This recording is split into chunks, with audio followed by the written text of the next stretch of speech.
बाणी गुरु गुरु है बाणी बाणी बाणी बाणी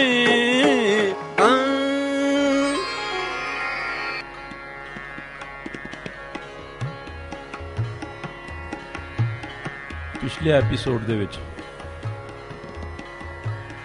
जो साखी चल रही सी साहिब श्री गुरु हरकृष्ण साहिब जी महाराज जी जो दिल्ली ਨੂੰ ਆਉਂਦੇ ਆਉਂਦੇ ਥਾਂ ਥਾਂ ਤੇ ਸੰਗਤਾਂ ਨੂੰ ਦਰਸ਼ਨ ਦਿੰਦੇ ਸਤਸੰਗ ਦੇ ਸਰੋਵਰ ਦੇ ਵਿੱਚ ਜਗਿਆਸੂਆਂ ਦੀਆਂ ਸੁਰਤੀਆਂ ਦਾ ਮਨਾਂ ਦਾ ਇਸ਼ਨਾਨ ਕਰਵਾਉਂਦੇ ਗੁਰਮਤ ਦਾ ਪ੍ਰਕਾਸ਼ ਕਰਦੇ ਨਾਮ ਦੀ ਦਾਤ ਬਖਸ਼ਦੇ ਕਲਯੁਗੀ ਜੀਵਾਂ ਦਾ ਉਧਾਰ ਕਰਦੇ ਗੁਰੂ ਬਾਬਾ ਜੀ ਅੰਬਾਲੇ ਦੇ ਨਜ਼ਦੀਕ ਪੰਜੋਖੜਾ ਨਾਮੇ ਨਗਰ ਵਿਖੇ ਉਤਾਰਾ ਕੀਤਾ ਹੋਇਆ। ਇੱਕ ਵਿਦਵਾਨ ਪੰਡਤ ਜਿਸਨੇ ਬਹੁਤ ਸਾਰੇ ਹੋਰ ਵਿਦਵਾਨਾਂ ਦੇ ਗ੍ਰੰਥ ਉਹਨਾਂ ਨੂੰ ਹਰਾ ਕੇ ਖੋਹ ਲਏ, ਇੱਕ ਊਠ ਲੱਦਿਆ ਹੋਇਆ ਗ੍ਰੰਥਾਂ ਦਾ, ਉਹ ਆ ਕੇ ਪੁੱਛਦਾ ਹੈ, ਪਹਿਲਾਂ ਪੁੱਛਿਆ ਇਹਨਾਂ ਦਾ ਨਾਮ ਕੀ ਹੈ, ਫਿਰ ਪੁੱਛਦਾ ਇਹਨਾਂ ਦੀ ਉਮਰ ਕੀ ਹੈ। ਉਮਰ ਛੋਟੀ ਸੁਣ ਕੇ ਹੋਰ ਬੌਖਲਾ ਗਿਆ, ਇਤਨੀ ਛੋਟੀ ਉਮਰ ਔਰ ਤੁਸੀਂ ਇਹਨਾਂ ਨੂੰ ਸਤਿਗੁਰੂ ਆਖ ਰਹੇ ਹਨ।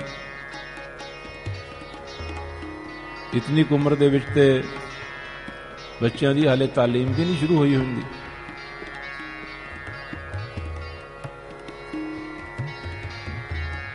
ਸੇਵਾਦਾਰ ਆਖਦੇ ਹਨ ਕਿ ਤੂੰ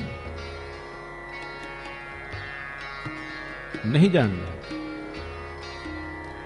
ਕਿ ਦੇਖਣ 'ਚ ਸਰੀਰ ਕਰਕੇ ਉਮਰ ਛੋਟੀ ਜਾਪਦੀ ਹੈ, ਲੇਕਿਨ ਉਤੇ ਆਪ ਗੁਰੂ ਨਾਨਕ ਸਾਹਿਬ ਮਹਾਰਾਜ ਦੀ ਜੋਤ ਉਹਨਾਂ ਦੇ ਵਿੱਚ ਵਿਰਾਜਮਾਨ ਹੈ। ਤੂੰ ਉਮਰ ਦੇ ਇਸ ਭੁਲੇਖੇ 'ਚ ਨਾ ਪੈ, ਸਗੋਂ ਆਪਣੀ ਕਲਿਆਣ ਮੰਗ, ਆਪਣੀ ਮੁਕਤੀ ਮੰਗ, ਉਹਨਾਂ ਤੋਂ ਕਿਰਪਾ ਮੰਗ। ਤੇਰੇ ਭਾਗ ਜਾਗੇ ਹਨ, ਅੱਜ ਤੂੰ ਇੱਥੇ ਆ ਪਹੁੰਚਿਆ ਹੈ।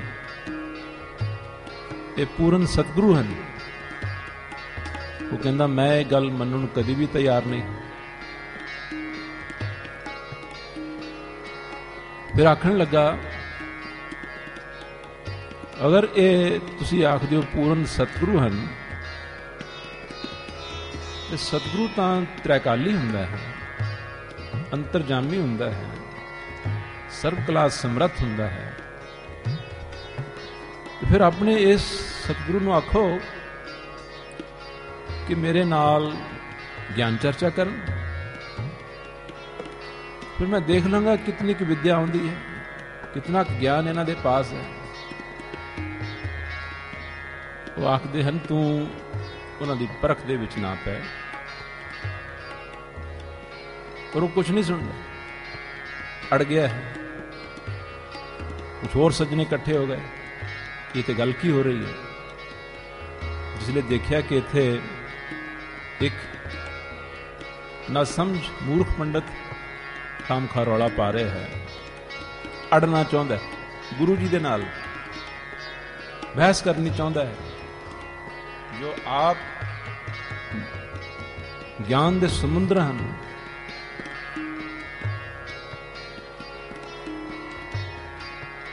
तो अखीर दे विच गुरु जी दे मुख कुछ सेवकां ने ये गल जाके गुरु जी की हजूरी दे विच गुरु हरकृष्ण साहब महाराज के चरणों च बेनती की, महाराज आप ते चंगियां दा भला करदे ही हो, माड़ियां दा भी करदे हो, श्रद्धालुआं दा भला भी करदे हो, परंतु हंकारियां दा भी आप पहला हंकार दा रोग दूर करते हो, फिर उन्होंने प्रेम की दात दे के निहाल करते। सो महाराज जी पंडाल दे बाहर एक कोई पंडित आया है, ਊਠ ਉਸ ਦੇ ਪਾਸ ਹੈ, ਗ੍ਰੰਥਾਂ ਦੇ ਨਾਲ ਲੱਦਿਆ ਹੋਇਆ।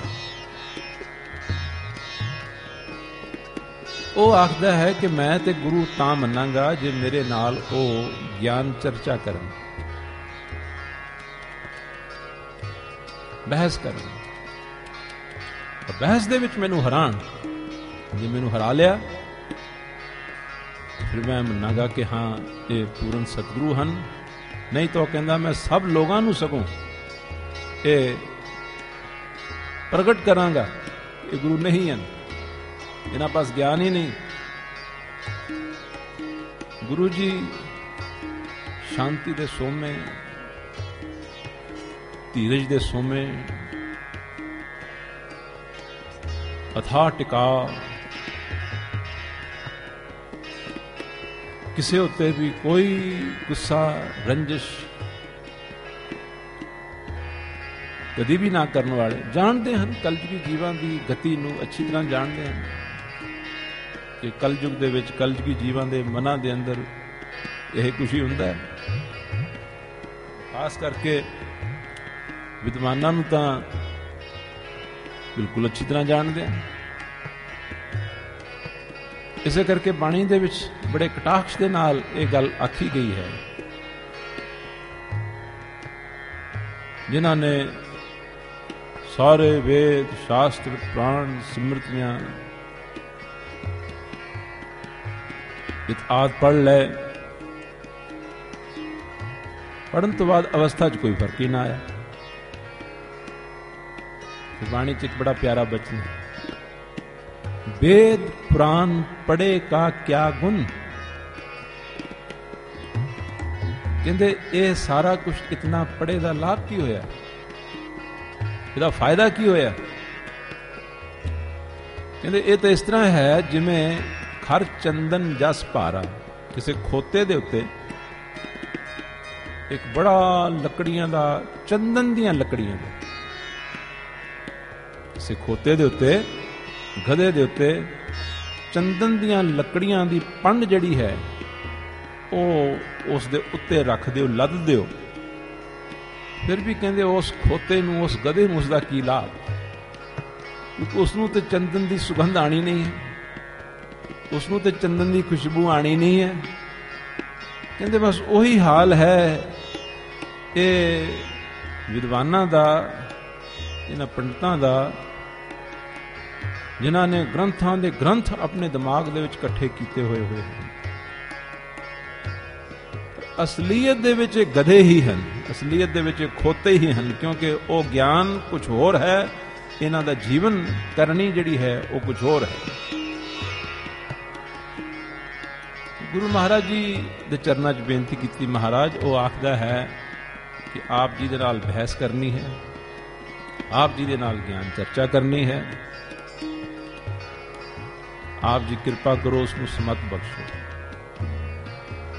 गुरु जी शांति दे सागर अपने पूर्ण आत्मिक टिकाव दे विच विराजमान आखण लगे कि गुरु नानक दा घर है कि सबना दा भला हुंदा है, जाओ उसनूं भी लै आओ, उसकी भावना भी पूरी हो जाएगी। प्रेमी सोचते हैं कि शायद गुरु महाराज उसके नाल ज्ञान चर्चा करनी। वो आ गया, आकड़िया होया हंकार दे विच झुकिया नहीं, प्रणाम नहीं कीता, नमस्कार नहीं कीती, किवें करे। ਉਹਦੇ सामने एक 8 साल की उम्र दे श्री गुरु हरकृष्ण साहब जी महाराज, वो जिसनों विद्या की ज्ञान की जहर चढ़ी हुई है, वो 8 साल की उम्र के बच्चे को प्रणाम कर ही किमें सकता है। आके औं दे नाल भरिया होया सीधा खलो गया, तुहाडा ही नाम श्री हरकृष्ण है। गुरु जी कहते मैनू इस तरह बुलाते हैं, तुसी सतगुरु हो। गुरु जी आखन लगे मैं ते अपने सतगुरु का पुजारी हूं,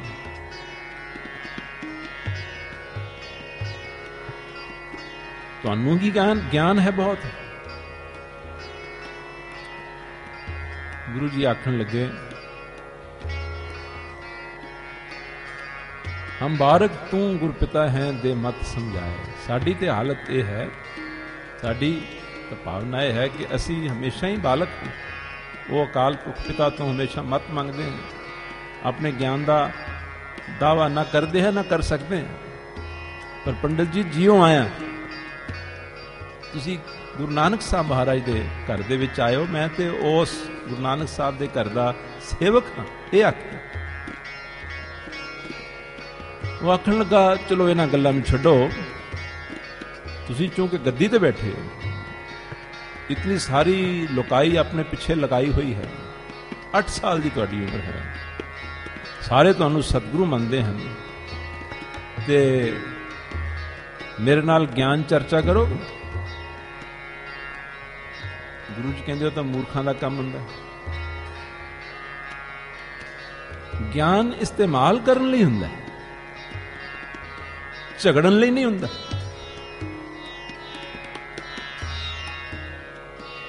काफी सारा शर्मिंदा तो इतना जवाब सुन के ही हो गया। ज्ञान झगड़न लई हुंदा है, ज्ञान हराउण लई हुंदा है। ज्ञान का तो दान वंडना चाहिए, ज्ञान का दान देना चाहिए, ताकि दूसरों के जीवन दे विच भी अज्ञानता दूर होवे, ज्ञान आवे। ते झगड़ना तो साडा सुभाव ही नहीं। ये तो चुंच ज्ञानियां का काम हुंदा है, जिन्हां दी चुंझ दे विच ज्ञान है। बाणी दे विच उसते बहुत प्यारा कथन, जग कऊआ मुख चुंच ज्ञान। जग कऊआ कहते ये जगत भाव संसार दे विच जितने बड़ी बड़ी विद्या दे ज्ञान दे मालक हैं, कहते ये ते कौए हैं, और कौए की तरह कां अपने ज्ञान नाल करते रहते हैं।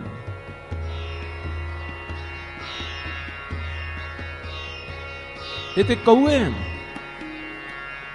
जग कौआ मुख चुंच ज्ञान। कहते ते जगत दे विच बड़े कौए हैं, और उन्हां दी चुंझ दे विच ज्ञान है, मूंह दे विच ही ज्ञान है। भाव सिर्फ मूहों वो गल्लां बातां करनियां जानते हैं, अवस्था कुछ और चीज। जग कौआ मुख चुंच ज्ञान, अंतर लोभ झूठ अभिमान। अंदर इन्हां दे ज्ञानवानां दे ए 3 चीज़ां नाल भरे पे हैं, भरे नकानक। जिहड़ियां 3 चीज़ां, लोभ, माया दा लोभ, पैसे दा लोभ, झूठ।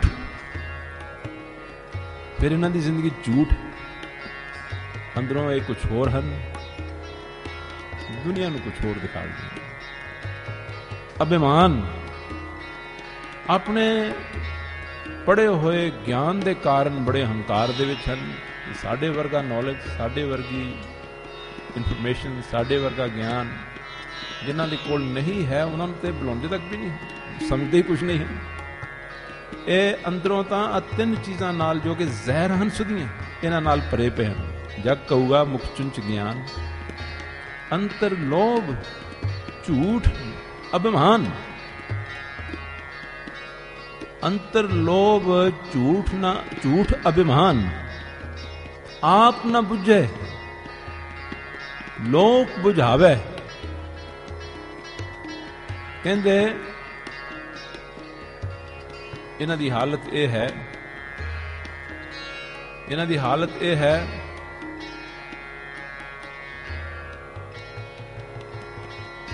आप तां बुझण वाली चीज नूं इन्हां ने बुझिया नहीं। जो समझण वाली चीज सी वो सी इस ज्ञान दे नाल, ज्ञान तो रस्ता दिखा रहा है कि की करना चाहिए।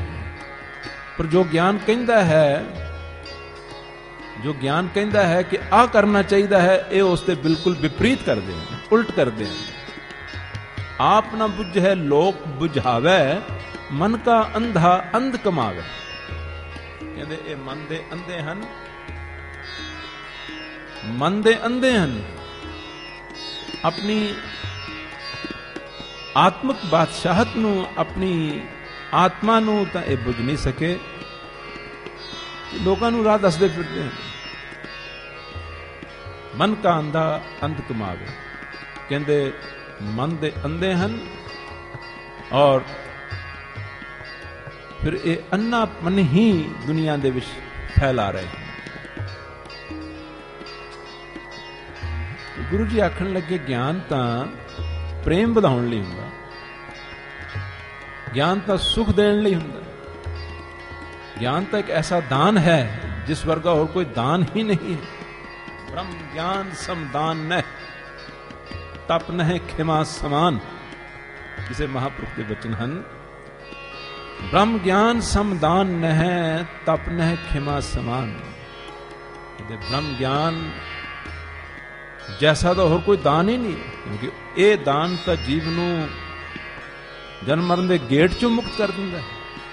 कोई दान हुंदा किसी नूं प्रसादा छका दे, उस डंग की तो भुख दूर हो जाएगी, अगले डंग फिर भुखा बैठा रहे। छोटे छोटे दान हैं, परंतु ब्रह्म ज्ञान का दान सब तो बड़ा दान है। परमेश्वर का ज्ञान, परमेश्वर का ज्ञान देना, भक्ति का ज्ञान देना, परमार्थ का ज्ञान देना, आत्मिक जीवन का ज्ञान देना, इस वर्गा का पुण्य कर्म ही कोई नहीं है। गुरु जी आखते हैं ज्ञान झगड़न वास्ते थोड़ा हुंदा, ज्ञान को बहस करन लई हुंदा। बहस करनी तो मूर्खां दा काम हुंदा। बाणी ते लिखिआ मूर्ख है नाल ना लूझिए। जिहड़ा टू बिगिन विद बहस करनी चाहे उस दे नाल तक गल भी नहीं तोड़नी चाहिए। जिहदी इंटेंशन ही बहस करन दी है और हराण दी है, जितण दी है, उस इंसान नूं तां पता भी नहीं है ज्ञान किस चीज नूं कहंदे। गुरु जी कहंदे ज्ञान इस करके नहीं हुंदा। वो आखदा भी देखो मैनू तुहाडीआं इन्हां गल्लां दे नाल तां तसल्ली होनी नहीं, जां ते अपने आप नूं सतगुरु कहाउणा बंद कर दिओ, इन्हां नूं सारिआं नूं दस दिओ कि तुहानूं वहम भरम है, ऐसा कुछ नहीं है, नहीं तो मैं इत्थों जावांगा नहीं। और जिहड़ा अपने नाम नाल श्री हरकृष्ण लगाया है ये भी तब्दील करो, फिर इस गद्दी तो उतरो। गुरु जी मुस्कुराए, कहते पंडित जी ये तां अकाल पुरख परमेश्वर की मौज रजा गुरु नानक साहब महाराज की रजा है, वो आप ही वरत रहे हैं, वो मनण च ना आवे। अखीर च आखण लगा देखो या तो अपनी हार मान लो और डिक्लेयर कर दो कि जो तुहानू समझते हैं तुसीं ओह नहीं। गुरु जी कहंदे ये जो सानू समझते हैं वो असलीत है, वो हकीकत है, परंतु तेरियां अखियां दे उत्ते अशरधा दी पट्टी बजी हुई है, जिस करके तेनू वो दिख नहीं रहा जो इन्हां नू दिख रहा है। वास्तव दे विच जो तेनू दिसना चाहिदा है वो उदों ही दिस सकदा है जदों शरधा दीआं अखियां दे नाल देखिया जाए। सो वो तेरे पास हन नहीं। इन्हां नू परमेश्वर ने शरधा दी दात जो कि पता नहीं कितने बेहिसाब जन्मां दी भगती तप पुण्य दान दा फल हुंदा है कि जीव नू शरधा दी दात मिले। जिस जीव नू एक दफा यह शरधा दी दात मिले और उस शरधा दी मिली हुई दात नू वो गवा लै, उस जितना अभागा अनफॉर्चुनेट बदकिस्मत इस पूरी कायनात दे विच होर कोई नहीं। क्योंकि पहला तो यह शरधा दी दात वो फल सी जिहड़ा अत्यंत जन्मां जन्मांतरां दी तपस्या भक्ति शुभ कर्म पुण्य कर्म अथाह मेहनत दे नाल ऐसा हिरदा बनता है, ऐसा मन बनता है जिसके अंदर शरधा पैदा हो सके। पर इस शरधा नू तबाह करने वाले ਜਿਹੜੇ ਠੱਗ ਔਰ ਚੋਰ ਉਹ ਵੀ ਇਹਦੇ ਆਲੇ ਦੁਆਲੇ ਹੀ ਰਹਿੰਦੇ ਹਨ, ਇਹ ਅੰਦਰ ਹੀ ਰਹਿੰਦੇ ਹਨ। ਉਹ ਕੌਣ ਹੁੰਦੇ ਹਨ? ਸੰਸਾ, ਡਾਊਟ, ਭਰਮ, ਸ਼ੱਕ।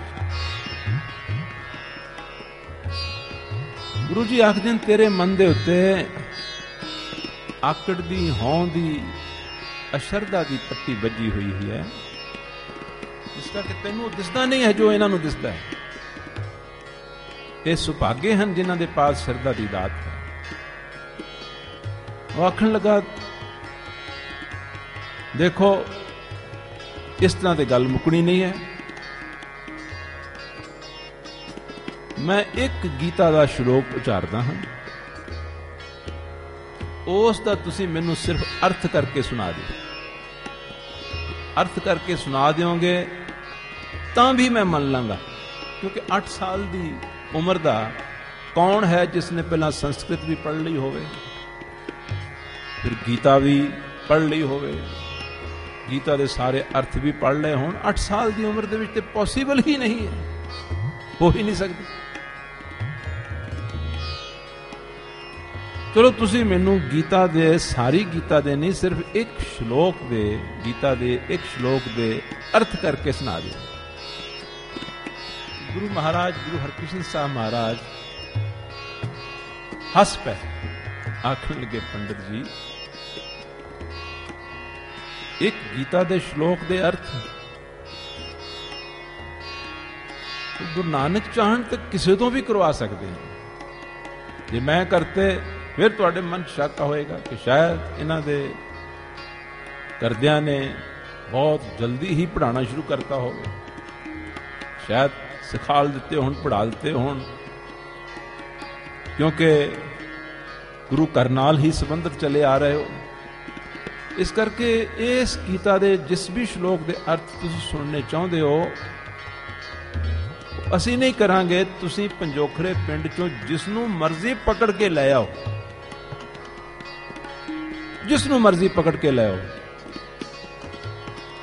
ਗੁਰੂ ਨਾਨਕ ਸਾਹਿਬ ਗੀਤਾ ਦੇ ਅਰਥ ਤਾਂ ਜਿਸ ਨੂੰ ਲੈ ਆਓਗੇ ਉਸੇ ਤੋਂ ਕਰਵਾ ਦੇਣਾ। ਉਹ ਹੋਰ ਵੀ ਖੁਸ਼ ਹੋਇਆ ਕਿ ਹੁਣ ਮੈਨੂੰ ਮੌਕਾ ਮਿਲਿਆ। ਉਹ ਪਿੰਡ ਦੇ ਵਿੱਚ ਚਲੇ ਗਿਆ। ਛੱਜੂ ਨਾਮ ਕਰਕੇ ਇੱਕ ਚੀਵਰ, ਪਹਿਲਾਂ ਤਾਂ ਨੀਚ ਜਾਤ, ਨੀਵੀਂ ਜਾਤ ਵਾਲਿਆਂ ਨੂੰ ਸੰਸਕ੍ਰਿਤ ਵਿਦਿਆ, ਧਾਰਮਿਕ ਗ੍ਰੰਥ ਪੜ੍ਹਨ ਦਾ ਅਧਿਕਾਰ ਹੀ ਨਹੀਂ ਸੀ, ਅਲਾਉਡ ਹੀ ਨਹੀਂ ਸੀ, ਔਰ ਜੇ ਕੋਈ ਕੋਸ਼ਿਸ਼ ਕਰਦਾ ਸੀ ਉਹਨੂੰ ਸਖਤ ਸਜ਼ਾ ਦਿੱਤੀ ਜਾਂਦੀ ਸੀ। ਹੁਣ ਇੱਕ ਨੀਵੀਂ ਜਾਤ ਉਸਦੇ ਪ੍ਰੋਫੈਸ਼ਨ ਕਰਕੇ, ਉਸਦੇ ਕਰਮ ਕਰਕੇ ਨੀਵੀਂ ਜਾਤ ਹੈ, ਵਰਨਾ ਜਾਤ ਕੋਈ ਚੀਜ਼ ਨਹੀਂ ਹੈ। ਜਿਸ ਤਰ੍ਹਾਂ ਦਾ ਕਿਸੇ ਦਾ ਕਿੱਤਾ ਹੁੰਦਾ ਹੈ, ਉਸ ਕਿੱਤੇ ਦੇ ਆਧਾਰ ਤੇ ਉਹਨਾਂ ਦਾ ਨਾਮ ਪੈ ਜਾਂਦਾ। ਉਹ ਛੱਜੂ ਨਾਮ ਦਾ ਵਿਅਕਤੀ ਆਖਦੇ ਹਨ ਜੋ ਗੂੰਗਾ ਵੀ ਸੀ ਔਰ ਬੋਲਾ ਵੀ ਸੀ, ਨਾ ਉਸ ਨੂੰ ਸੁਣਦਾ ਸੀ ਤੇ ਨਾ ਉਹ ਬੋਲ ਸਕਦਾ ਸੀ। ਹੁਣ ਉਸ ਨੂੰ ਪਕੜ ਲਿਆ ਹੈ ਇਸ ਇੰਟੈਂਸ਼ਨ ਦੇ ਨਾਲ ਕਿ ਵੈਸੇ ਤੈਨੂੰ ਸੰਸਕ੍ਰਿਤ ਆਂਦੀ ਹੀ ਨਹੀਂ, ਆ ਹੀ ਨਹੀਂ ਸਕਦੀ। ਔਰ ਦੂਸਰੀ ਗੱਲ, ਇਹਨੂੰ ਸੁਣਦਾ ਵੀ ਨਹੀਂ। ਤੇ ਸ਼ਲੋਕ ਦੇ ਅਰਥ ਕਿਵੇਂ ਕਰੇਗਾ ਜਦ ਸ਼ਲੋਕ ਸੁਣੇਗਾ ਹੀ ਨਹੀਂ? ਫਿਰ ਇਹ ਬੋਲ ਵੀ ਨਹੀਂ ਸਕਦਾ। ਤੇ ਚਲੋ ਜੋ ਕਰਾਮਾਤ ਕਰਕੇ ਤਾਂ ਕਰਵਾਉਣੇ ਵੀ ਚਾਹਣ, ਪਰ ਇਹ ਤਾਂ ਬੋਲਦਾ ਹੀ ਨਹੀਂ, ਇਹ ਤਾਂ ਬੋਲਾ। ਐਸੀ ਆਪਣੇ ਵੱਲੋਂ ਉਸਨੇ ਸਥਿਤੀ ਪੈਦਾ ਕਰ ਲਈ। ਛੱਜੂ ਨਾਮ ਦੇ ਵਿਅਕਤੀ ਨੂੰ ਲੈ, ਜੋ ਨਾ ਬੋਲ ਸਕਦਾ ਹੈ ਨਾ ਸੁਣ ਸਕਦਾ। ਗੁਰੂ ਜੀ ਦੇ ਪਾਸ ਲੈ ਕੇ ਆਇਆ। ਮਹਾਰਾਜ ਜੀ ਕਹਿੰਦੇ, ਆ ਗਏ ਪੰਡਿਤ ਜੀ, ਇਸ ਤੋਂ ਅਰਥ ਕਰਾਈਏ? ਕਹਿੰਦਾ, ਹਾਂ ਮਹਾਰਾਜ। ਮਨ ਹੀ ਮਨ ਸੋਚਦਾ ਹੈ, ਅੱਜ ਇਹ ਸਭਾ ਜਿੱਤ ਲਈ ਤਾਂ ਇਤਨੇ ਹਜ਼ਾਰਾਂ ਲੋਕ ਇਕੱਠੇ ਹੋਏ ਹਨ, ਸਭਨਾਂ ਦਾ ਗੁਰੂ ਬਣ ਜਾਵਾਂਗਾ, ਸਭ ਮੈਨੂੰ ਮੰਨਣਗੇ। ਗੁਰੂ ਜੀ ਆਖਦੇ, ਇਹਨਾਂ ਤੋਂ ਅਰਥ ਕਰਾਏ ਜਾਣ। ਹਾਂਜੀ। ਗੁਰੂ ਸਾਹਿਬ ਨੇ ਆਪਣੇ ਹੱਥ ਦੇ ਵਿੱਚ ਇੱਕ ਸੋਨੇ ਦੀ ਛੋਟੀ ਜਿਹੀ ਛੜੀ, ਸਟਿਕ, ਜੋ ਹੱਥ 'ਚ ਪਕੜ ਕੇ ਰੱਖਦੇ ਸਨ, ਉਸ ਛੱਜੂ ਨਾਮ ਵਿਅਕਤੀ ਦੇ ਸਿਰ ਦੇ ਉੱਤੇ ਰੱਖਤੀ। ਸਿਰ ਦੇ ਉੱਤੇ ਛੜੀ ਕੀ ਰੱਖੀ, ਮਾਨੋ तमाम ਵਿਦਿਆਵਾਂ ਸੰਸਾਰ ਦੀਆਂ ਉਸਦੇ ਦਿਮਾਗ ਦੇ ਵਿੱਚ ਉਤਾਰ ਦਿੱਤੀ। ਔਰ ਉਸ ਛੱਜੂ ਨਾਮੇ ਵਿਅਕਤੀ ਨੇ, ਜੋ ਬੋਲ ਵੀ ਨਹੀਂ ਸਕਦਾ ਸੀ, ਸੁਣ ਵੀ ਨਹੀਂ ਸਕਦਾ ਸੀ, ਅਨਪੜ੍ਹ ਵੀ ਸੀ, ਗੀਤਾ ਦੇ ਉਸ ਸ਼ਲੋਕ ਦੇ ਉਹ ਅਰਥ ਕੀਤੇ ਜੋ ਉਸ ਪੰਡਤ ਨੇ ਵੀ ਕਦੇ ਸੁਣੇ ਤੱਕ ਵੀ ਨਹੀਂ ਸਨ। ਅਰਥ ਸੁਣਦਿਆਂ ਸਾਰ ਚਰਨਾਂ ਦੇ ਵਿੱਚ ਗਿਰ ਗਿਆ। ਇਹ ਸਾਖੀ ਇਸ ਕਰਕੇ ਸੁਣਾਈ ਕਿ ਕਈਆਂ ਦਾ ਜੀਵਨ ਜਿਹੜਾ ਕਾਹੂ ਵਿਹਾਵ ਹੈ ਵੇਦ ਅਰ ਬਾਦ, ਕਈਆਂ ਦਾ ਸਾਰਾ ਜੀਵਨ ਜਿਹੜਾ ਹੈ ਉਹ ਵੇਦ ਔਰ ਬਾਦ ਆਖਦੇ ਹਨ ਝਗੜੇ ਨੂੰ, ਗਿਆਨ ਦੇ ਝਗੜੇ ਦੇ ਵਿੱਚ ਗੁਜ਼ਰਦਾ ਹੈ। ਗਿਆਨ ਨਾਲ ਸੁਖੀ ਨਹੀਂ ਹੁੰਦੇ, ਗਿਆਨ ਨਾਲ ਝਗੜਾ ਕਰ ਕਰਕੇ ਹੋਰ ਦੁਖੀ ਹੁੰਦੇ ਹਨ। ਅਗਲੀ ਵਿਚਾਰ ਅਗਲੇ ਐਪੀਸੋਡ ਵਿੱਚ। ਬਾਣੀ ਗੁਰੂ ਗੁਰੂ ਹੈ ਬਾਣੀ, ਬਾਣੀ ਬਾਣੀ